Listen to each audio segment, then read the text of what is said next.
good morning, y'all. It's Timidity. Future faking pisses me off like a motherfucker because it's like, why was this nigga from Australia who looks like a fucking anglerfish? Oh my god, we were just talking about gemstones because it's one of my favorite things to talk about because I have autism and I'm also a gold digger, sort of a little bit.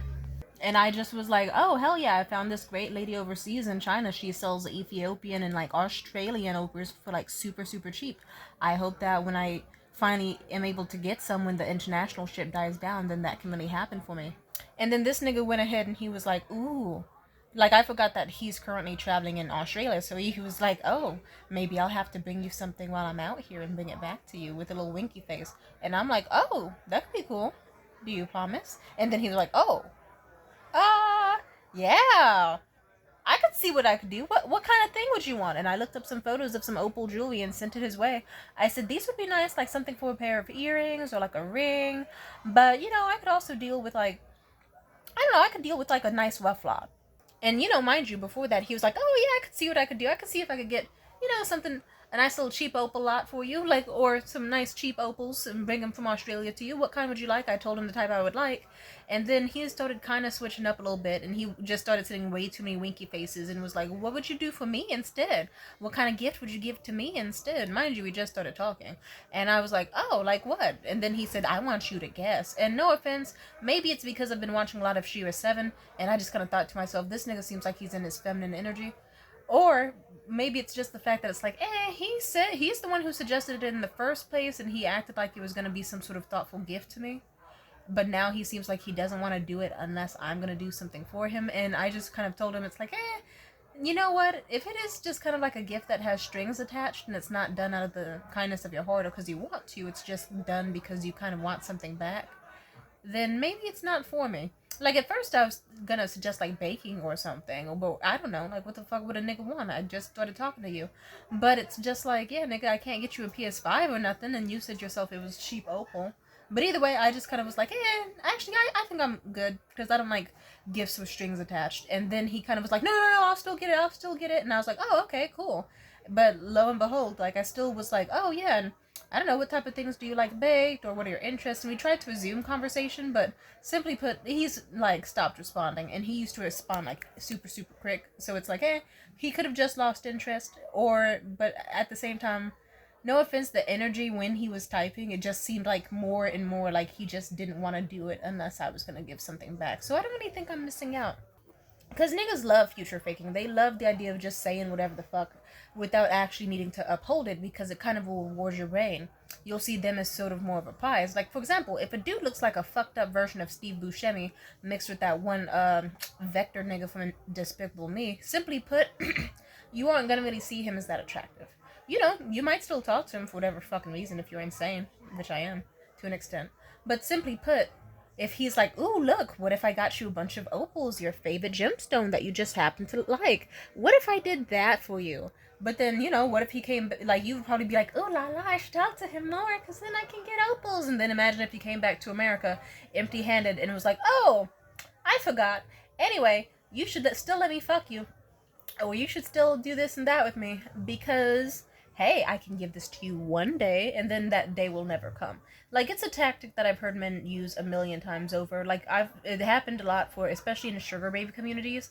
It'll be stories of these women, they'll be told something like, ooh, we could do, like, we could be starting a scale, I give you, like, $200, but then later on, the more I get to know you after sex, I'll give you, like, I'll give you up to $5,000 if you're really, really good. And then ladies have had to explain, no, he will never give you 5,000. He's gonna fuck you for 200 and dip. That's how that works. He's not gonna stick around, sweetie. Like, it's all just a tactic. Why? Because you'll see them as a prize, or you'll save for potential, or you'll try to impress and prove yourselves to them. I've had it a million times. It doesn't even have to be material items. I remember this one dude in particular. He sat me down at his dinner table and just unprovoked was like, I really do see you being the mother of my kids. I could picture being with you for a long time and marrying you and making you my wife and having a nice family with you. And I was blushing, and then he said, but until I get 6 figures, I graduate college, and then he said some other third thing that was not going to happen for a long fucking time. Oh, and get my own place, I cannot be monogamous with you. But I adore you. And I can't say I love you, but I adore you. And I just looked at him like, And I just thought to myself, nigga, we were having a perfectly good breakfast. You could have just sat your ass down and said, hi, Tamia, you look great today. I would have blushed. I would have been like, thank you. And we would have been perfectly fine. You don't have to act like I'm going to be the... Because, nah, that's some Gene Aiko and Big Sean shit. You just want to be like, I'm going to get her hopes up that one day the ring will come. One day the babies will come. And she might be stupid enough or foolish enough or naive enough. Because I see her value. I'm just I'm just really hoping she's dumb as fuck. So that then, like, she can just be my girl on standby, like a placeholder, in case any other cool options don't work out. And also, I want to fuck my way through San Francisco and Sacramento and all these other... It's like, nah. Fuck you. So, yeah. And also, let's just say that same nigga raged like hell when his replacement came shortly after he left. Because fuck you. Like I just kind of told myself, why am I sitting up miserable over this nigga when I'm fine as hell? He's studying his way through college. Like, he can't even be relied on for like a fucking once a week video call. I'm a hot bitch, and you know what happened? I met myself a new fine ass autistic twink with a fat ass and beautiful blue eyes, and we met every single day that month. And then by the time that Patrick #1 came back and was like, hey, what's up? I was like, I have a boyfriend now. He was like, what? I said, yeah, I got a whole new Patrick. I'm dating Patrick #2. He was mad as fuck. Not my fucking issue. I'm just saying. Play stupid games, win stupid prizes. I'm just saying. And then this other guy I told you about before. So, this one guy, I remember he was hyping up like French laundry this, expensive jewelry and gemstones that, trips to fancy museums and galas and the opera. But then guess what? He acted a tomfool. And I just kind of was like, okay, like, this is the important thing about knowing your worth, is that you won't settle for shit. And also the important thing is, if a nigga says he can do something for you in the future, sometimes it helps to just be audacious and be like, okay, get it for me now. Or if a nigga, like, that's what you have to do. If a nigga says, ooh, one day I want to take you to a fancy restaurant, then look him dead in the eyes and be like, oh yeah, how about we make plans to this week? And if he says, no, later on, I said, oh, but you were looking at me with such love. Like, you said I was worth it a second ago, why not right now? And if they say something about money, just kind of give him like a, oh. And then just kind of like get quiet. And then just leave. And then don't talk to him again. Suddenly he's gonna be like, oh, hey, sweetie. Like, that's how it always works. Whenever a nigga tries to play in my face about my value, as soon as I dip, suddenly my stock goes up. And then they're like, oh, shit, I tried to play in her face. So then niggas who would go from, no, baby, I can't wake up early and I just want to sit at home and play video games. I fucking leave. Stock goes up. He's like, shit, hey, to me, I can take you out for a fancy duck confit and shit. Ooh, we could do this in the city. Yeah, it's Michelin star. Let's go. Like, you see it. Like, yeah, like I said about the French laundry guy, like, I really should have been, like, I was hoping that I was like, you know what, this guy and me, we seem to be doing pretty well. I would like to go to French laundry, though. I don't want him to just forget that, and I know how men work. If you have sex with them, they immediately, your value tanks, like the second you have sex with them. Unless it's like a rare circumstance, like yours first time or whatever. At least from what I've noticed and what psychology books and whatnot have taught me. And I remember this nigga acted a whole ass, and oh my god, let's just say I actually have tons of stories of men holding things over my head. I remember I had this terrible night in a hotel room with a terrible old man, and as he was doing some, like, oh my god, I can't even act out what, imagine a nigga, like an old ass Asian man, forces your titties together in the most painful way possible, like he's trying to make a uniboob, like a fucking cone, and then he sticks his tongue out like hella pointy and sharp, like unmoving, like harder than a fucking dick that had Viagra put in it to it for like longer than 3 hours. And he was just doing whatever. He was using that shit like a sword, like and it hurt. And I was like, ow, nigga. But you know, I wasn't trying to show that because I was like 18, naive, and meek. And I remember this nigga at some point, or was I 19? I think I was 19. Either way, he said to me, like, he could tell I wasn't having fun. And he also did weird shit, like he licked my armpit and tried to kiss me, and he did kiss me. It was terrible. It was all terrible. And I remember as I was suffering underneath him, this bitch-ass nigga was like, ooh, don't you still want to go to Paris with me? Still want to go to London? And he was being so smug and laughing about it. And I just was like, like, a part of me was just like, it seems like he's getting off on mocking me. And you know what, at this point, I don't want this, even if it were in Paris. I just want this to end.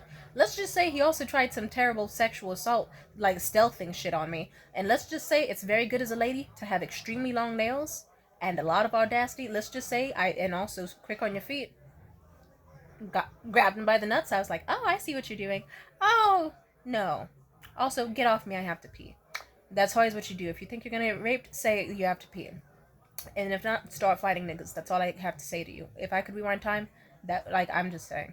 But I can't rewind time, so let's not make myself cry tonight. But let's just say I had to stare that nigga in the face and be like, yeah, would you just try it as sexual assault? He was like, what? And I said, yeah. Trying to force your dick inside of someone without a condom is sexual assault. So, yeah, I'm gonna go. And, yeah, just be happy that I don't report you to the police. So, yeah. And he got salty about that, but it's like, yeah, that's not my fucking fault, bitch ass nigga. Fuck you. And so it's like, no offense, niggas who future fake probably weren't gonna do the shit to you anyway. And it's just a tactic because they just want to be like in your like that. Because then if you leave, you'll still be crying.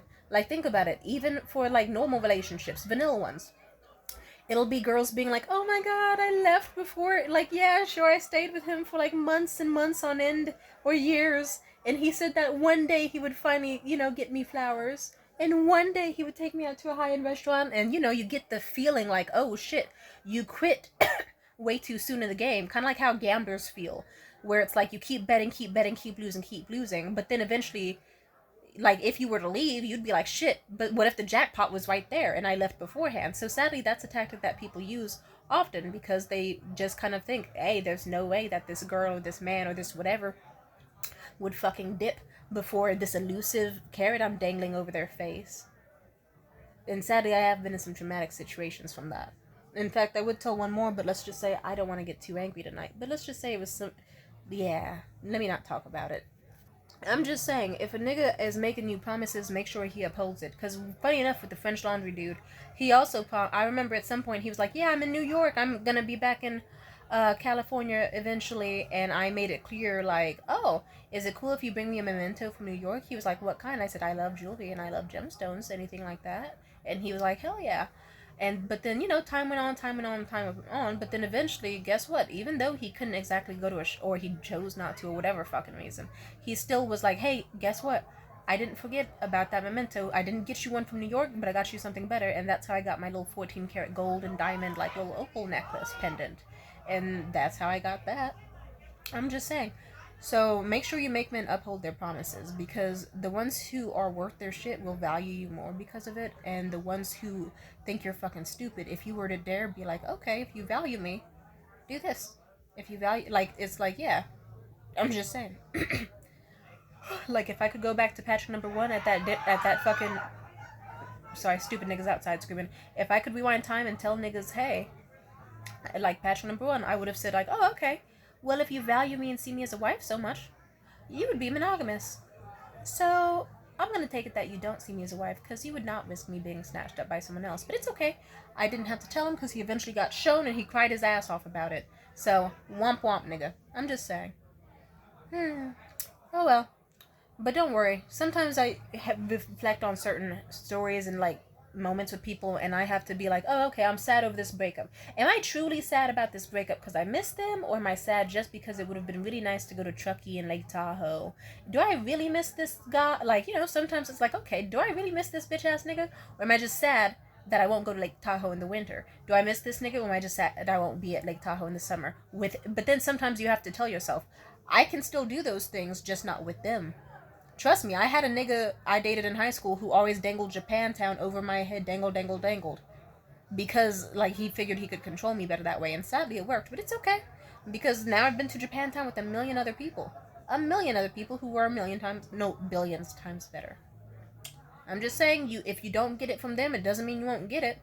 Rejection is redirection, and some niggas are just dumb as fuck. I'll put it this way. It's kind of like the equivalent of, like, some people are real niggas and some people are scammers. Some niggas just want to scam you by being like, hey, like, imagine walking into, let me think of a metaphor.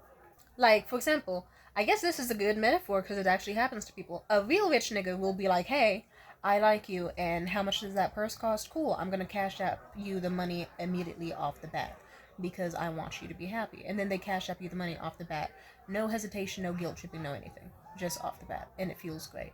And then it comes down to The scammers, those are the ones who will be like, hey, baby, yeah, I'll send you money eventually, but first we need to have a bunch of heartfelt conversations and a whole bunch of sexting and endless amounts of free attention. That's why I said to the New York niggas, like, you better bring me a memento. I didn't say it like that, but I still said, oh, I would like a memento. And I made him uphold that promise because it's like, I'm not going to talk to you 4 months on end for free without you at least, like, having something to give me by the time you come back. Or along the way, along the wait. Like, that's what I mean. Because it's like, why the fuck would I wait? Also, when that nigga did come back, I thought to myself, I could ask him out or like suggest that we go to any rinky dink joint. But no, this guy has been trying to get my attention for months on end. He claims he has money, let him show me. And then we went out to an extremely fancy, expensive restaurant. Amen. But anyway, as I was saying, sorry, what was I saying? Oh, a scammer type who's just future faking will be like, I'll give you the money eventually, but first send me some photos of you, like, in a skin tight dress or some lingerie. Yeah, I'll send you money eventually. Here. And then it'll be weeks or months or ages go by. Like, I've dealt with that a million times. I know people who have. Or even worse, there's those men who will be like, yeah, of course.